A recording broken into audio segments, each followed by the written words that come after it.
think he took his kid to the restroom. We can come right back if you. We can just. Wait, he's walking in. Oh, okay, ready to go. Okay. You're up, mister, yeah. NEA School Site Council.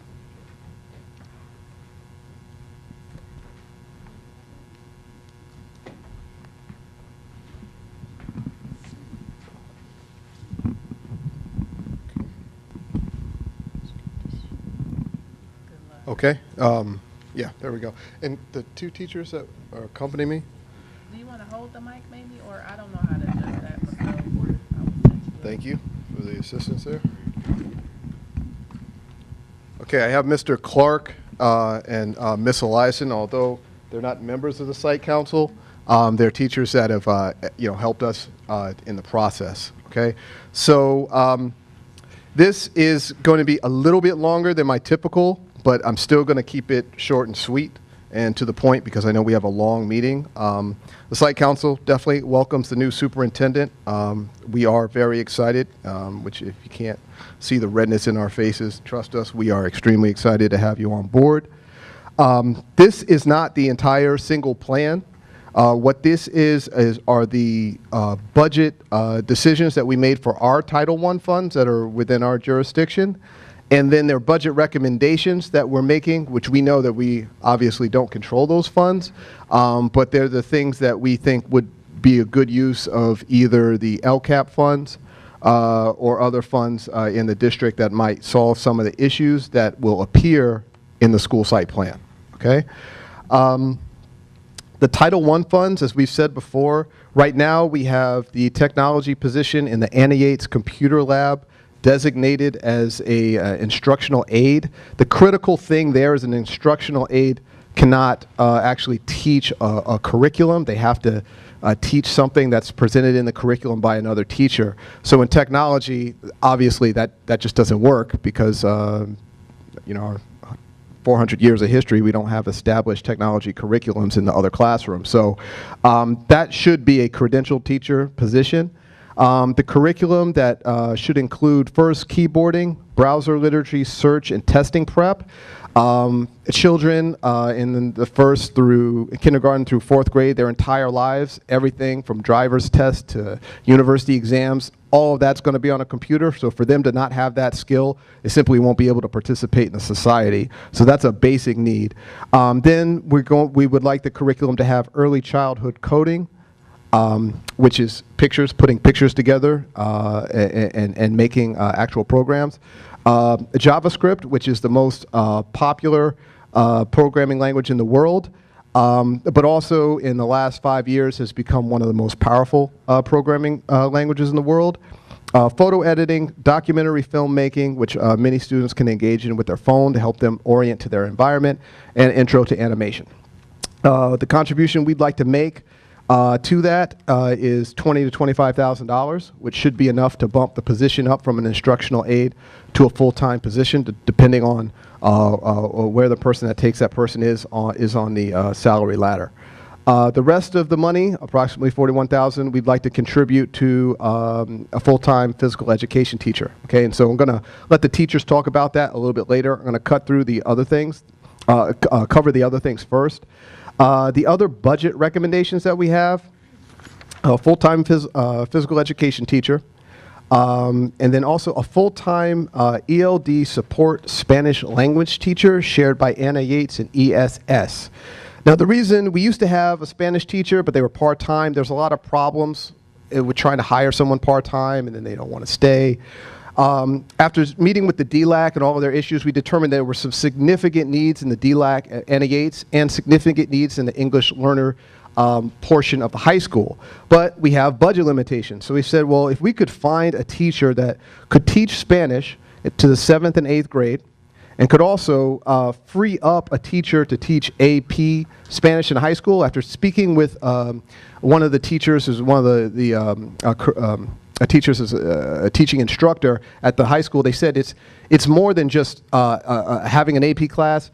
With the 12 teachers they have, they need teachers to be in specific rooms at specific times, so they can't offer it because of scheduling restrictions. So an extra body would actually free up the space. That person may or may not teach the AP Spanish course, but it would free up the space to enable that course to be taught by someone. So also there was language. We did go back and forth with the staff about the ed code, because ed code 51220C, the language specifically says foreign languages beginning not later than grade 7, designed to develop a facility for understanding, speaking, reading, and writing of a particular language. Now I've read that like 100 times. I'm trying to read beginning not later than 7 any other way than what it says, but I can't really read it another way. It seems to say that you need to teach foreign language by 7th grade. Now I've been told it's not a requirement. I read the other aspects of the statute, and the other things on the statute do not contain that language, so it's pretty clear that drivers said, no, those things are not required. But that code is pretty particular, so we're recommending that that's something that should happen. The next budget recommendation is the district parent-teacher liaison. We imagine this person to be district-wide, and that would help all students, including DLAC students, but also special needs and just regular parents in general. We'd like to, right now the PTO membership is 3 active parents, all of them who work for the district, so they're on campus anyway. We'd like to get that number up to 50 by next year. I mean, ultimately, we'd like to have all the parents be active members, but I think it's realistic with the new superintendent, the new principal, just the new positive energy. It's very realistic to have that number be 50, not just token members, but active parent members from the Annie Yates campus. I think that would just change the whole complexion of everything. So we estimated the cost of that position to be maybe $45,000 to $65,000. But we think that would be a district-wide position. It would help in many areas throughout the district. The fourth would be 2 or 3 full-time substitute teachers and eliminate the on-call system. Now, once again, this started with something that came out of a meeting with the finance department. The finance department showed the chairman of the SSC the budget for substitutes for 2012 and said, okay, we budgeted approximately $120,000. We spent $180,000. So I was like, okay, that's a lot over. After talking to lots of teachers and going through lots of meetings, what we discovered is classes get split. But when you split a class, it actually doesn't save money, because when the class number goes over a certain amount, the district has to pay that teacher extra money anyway. So what ends up happening is we end up spending an extra $60,000, $70,000, which we could have just hired a full-time teacher and made everybody happy, whether we want to or not. So it's not a decision we could make, but what we would like to propose is that the new superintendent, principal, over the summer, get with the budget officer, because it's kind of beyond our scope, and to just examine, hey, would it be cheaper to hire 2 full-time rovers between the 2 campuses and not have the on-call system? The teachers would like it because it'd be more reliable. They'd be able to check in on the lesson plans. The parents would be able to follow up on what happened that day. Discipline issues would be lessened because the students would know, hey, this teacher's not just a sub that's not going to be here. If I act up, they're going to be here next week, and I'm going to be responsible for my behavior. I don't know if it's possible, but we're just floating it out there that it might be possible. Okay, so that's there. Now, the reason I asked the teachers to come specifically to talk about the physical education piece, and then I'm going to hand it over to them, is that I asked the district for the data on the actual implementation. So we all know that there's 200 hours, that the kids are supposed to get a PE. There's no disagreement about that. But I said, how do we actually track for the 2nd graders versus the 6th graders, and what do they actually get in terms of programming, because we don't have one physical education teacher I can just go ask.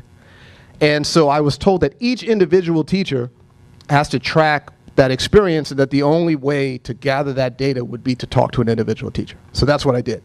So that's what these 2 teachers are. I don't know exactly what they're going to say, but they're going to present their observations of the execution of physical education. You guys have a copy of this. It's a reference copy, just so it'll be written up in the report, but I know that you guys have decisions to make, and you have to compare this to the LCAP and your other priorities. So this is a reference copy for you. If you need more information, you just contact me by email, and I'd be glad to respond. So the only 2 things that required by our vote that we hope that the board approves are under Title I. The rest of the recommendations are simply guidance items, okay? Thank you. Actually, I'm going to speak to technology and physical education. And I prepared a short presentation. So at Annie Yates School Site Council, we came up with some recommendations for improving the instructional program for Annie Yates Elementary School. Because we're in the process right now of drafting our single plan for student achievement, and this plan is being created in support of the philosophy, the goals, and the objectives of our local control accountability plan. Part of what the LCAP will mandate is that students have access to and are enrolled in a broad course of study that includes all the subject areas described in Ed Code 51.21.0 and 51.22.20. English, mathematics, social sciences, science, visual and performing arts, health, and physical education for a total period of time not less than 200 minutes each 10 school days. This has been a concern of our community for many years now because our students have not been able to have physical education as mandated by Ed Code. Part of the reason this has been an issue is our classroom teachers are really stretched. They're asked to do a lot in the school day. And unfortunately, as a consequence, what usually happens is PE gets short shrift. And it is part of what LCAP and State Ed Code mandate is that teachers are appropriately assigned in accordance with Ed Code 44.25.8.9 and fully credential in the subject areas for the students they're teaching. And this is in particular very important for physical education because a physical education teacher provides a high quality, comprehensive, and developmentally appropriate physical education program for students. A physical education teacher has the knowledge and ability to have our students engage in physical activity that will not only improve health outcomes, but also will improve academic outcomes. So this is the reason why we are here tonight to speak on behalf of hiring a full-time physical education teacher. I'm also here to speak on behalf of hiring a full-time credentialed technology teacher. Technology has also been not getting the attention that it deserves in our school. We really need a credentialed technology teacher who can integrate technology into our students' access of the Common Core curriculum. This is the future. It is here now.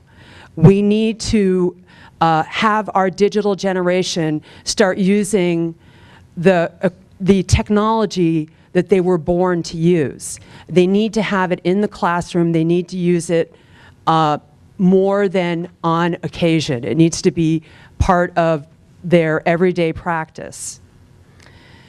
And in support of this, my goal as teacher librarian is that I would provide professional development for teachers in integrating technology into their instruction in Common Core curriculum. So I would be working collaborating with the technology teacher to make sure that our teachers are knowledgeable and comfortable with technology and can implement technology as part of their daily instruction. So instead of it being a once a week, I'm taking tech class, tech comes to my class and I use tech as part of my regular practice. Integrating technology into the Common Core curriculum helps all students, but in particular, it really enables English language learners and RTI Tier 2 and 3 students to access Common Core state standards and English language development standards and successfully gain academic content knowledge and English language proficiency. Technology is for everyone, but especially for our students with challenges, it can make that extra difference that they cannot get alone just from everyday instruction in the classroom. So with this in mind, we have come to you today with these recommendations for staffing for Anna Yates next year. And Mr. Clark is here to speak a little bit more on the physical education position.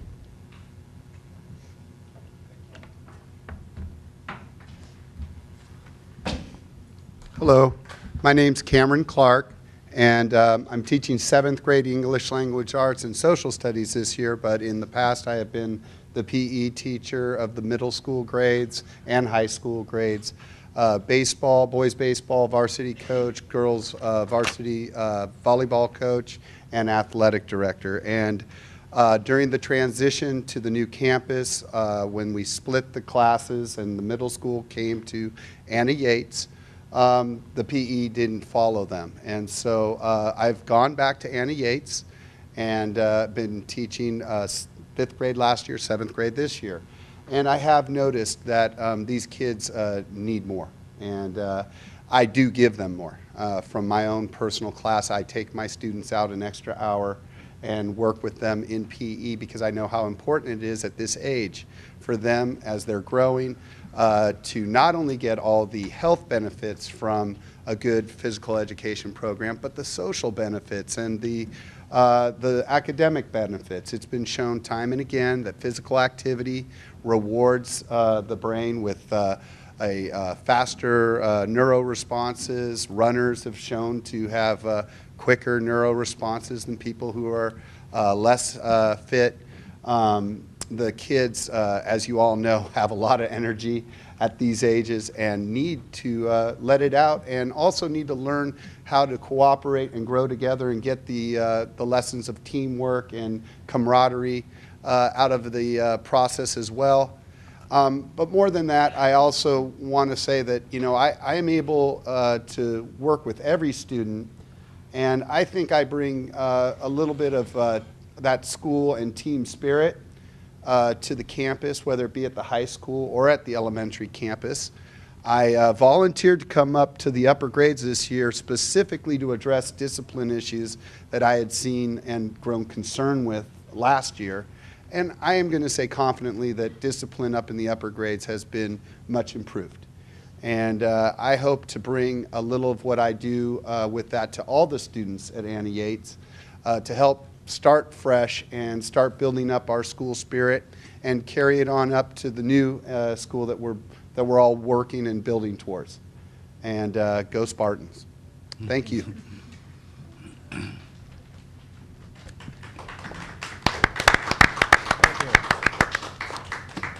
Thank you for the SSC report. This document is very helpful. Really appreciate it, and thank you, Ms. Eliason and Mr. Clark, for adding to that presentation. Where am I, y'all? Any reports from Emery Secondary School PTO?